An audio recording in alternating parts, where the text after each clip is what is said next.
Som værende en person, der voksede op i et sekulært samfund, så havde man selvfølgelig altid en vis skepsis over for religion. Som så mange andre danskere, så før jeg blev muslim, så var mit syn på islam meget dirigeret af mediernes fremstilling af islam. Mit syn på islam, inden jeg blev muslim, var måske præget af, at jeg mente, at muslimer var sådan lidt tilbagestående. Jeg var muligvis en lille smule racistisk. Personligt havde jeg ikke noget forhold til islam, da jeg ikke levede blandt muslimer. Og dermed som mit eneste indgangsvinkel til islam var medierne. Så jeg en masse unge muslimer bevæge sig i samfundet, ikke forholde sig til deres levemåde. Og jeg synes, det var hykleri. Jeg kunne ikke lide det. Jeg tænkte, hvad er det her for nogle mennesker? De siger på den ene side, at de går så meget op i deres religion, og så vælger de at gøre det modsatte af, hvad den siger. Hvis man er oprigtig, så kan man ikke komme udenom det faktum, at islam er sand. Når du spørger mig, hvorfor jeg er blevet muslim, så kan der i virkeligheden ikke være nogen tvivl. Fordi islam kommer med nogle knivskarpe argumenter for den sandhed. Og når den præsenterer nogle beviser på en knivskarp og absolut måde, som overbeviser menneskets forstand, så kan der ikke være nogen tvivl om, at en person tager imod den her levemåde.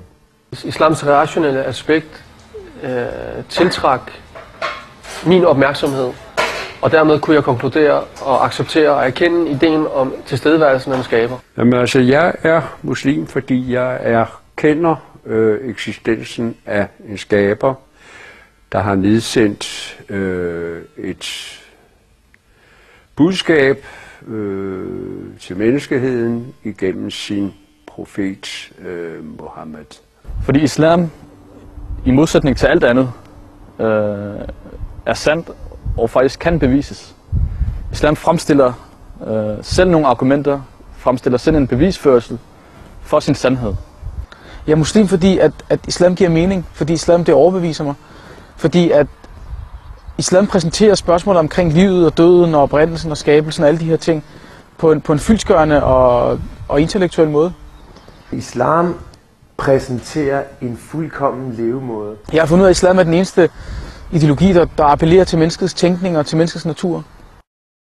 Når du spørger, om jeg er dansk muslim, så lyder det også for mig i spørgsmålet som om, at jeg på den ene side skal være tilhænger af de vestlige værdier og være dansk, og på den anden side skal være muslim som være noget sekulært. Islam er ikke sekulær. Islam er ikke en blanding af demokrati og en eller anden religiøs livsanskuelse på den anden side. Islam har sit eget system. Jeg er hverken en dansk muslim, eller en mellemøstlig muslim, eller en arabisk muslim. Jeg er bare muslim. I islam, at der skelner man ikke imellem nationaliteter, hudfarve eller sprog. Så jeg er kort og godt muslim. Nej, jeg ser ikke mig selv som en dansk muslim. Men på den anden side, så ser jeg mig heller ikke som en anden type muslim. Jeg ser bare mig selv som en muslim.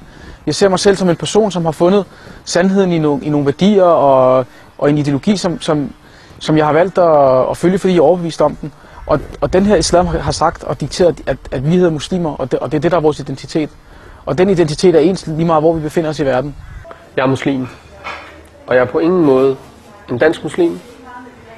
Jeg er muslim ud fra det perspektiv, at Allah han har nedsendt et budskab til hele menneskeheden. Og han afgør ikke, at man er muslim ud fra landegrænser eller bestemte værdier, eller et bestemt tilhørsforhold. Andet end, at jeg er muslim. Altså islam er et budskab til alle mennesker, som ikke differentierer mellem køn og race og etnicitet.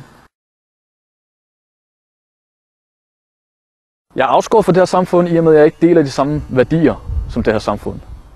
Men i den praktiske hverdag, så er det jo ikke fordi, at jeg bor i en lille hule og ikke kommer uden for døren. Nej, jeg har forhold i det her samfund. Jeg har en arbejdsplads, jeg har en familie, jeg har en skole. Jeg har mennesker, som jeg færdes iblandt. Sharia for mig, det er faktisk alle de islamiske lovregler. Det er alt fra bønnen til almissen, til politisk arbejde, til at forsørge sin familie. Altså alle de regler, som islam dikterer, det er sharia for mig. Sharia for mig er et spørgsmål om min levemåde. Sharia for mig er et spørgsmål om mit forhold til mig selv, mit forhold til andre mennesker, og mit forhold til den almægtige skaber, der har skabt hele universet. Sharia, det er skaberens lovgivning. Det er skaberens påbud og forbud, som er blevet åbenbaret til menneskeheden igennem et sendebud. Altså for mig som muslim, der betyder sharia vejen eller stien, det vil sige vejen til Allah, til at opnå Allahs tilfredshed. Jamen sharia for mig, det betyder det grundlag, jeg har valgt at basere mit liv på. Det vil sige de lov og regler, jeg følger i mit daglige liv. Det er det, som fortæller mig, hvordan man lever et godt familieliv, hvordan man opfører sig, hvad man skal prioritere.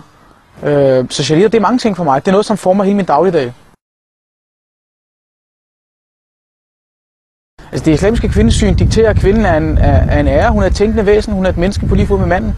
Hun er en, der har den samme værdi som manden i den forstand, at hun er her på jorden for at tjene sin skaber lige så vel som manden er. Demokratiet er en utopi, og demokratiet det kan ikke realiseres. For mig betyder demokratiet, at mennesket det lovgiver, mennesket afgør, hvad der er rigtigt og forkert, og godt og ondt. Og det harmonerer ikke med mit syn på eksistensen af en skaber. Eksistensen af en skaber betyder for mig, at han skal blande sig i livet. Og det her, det stemmer ideen om demokrati ikke overens med. Fordi der er mennesket i centrum.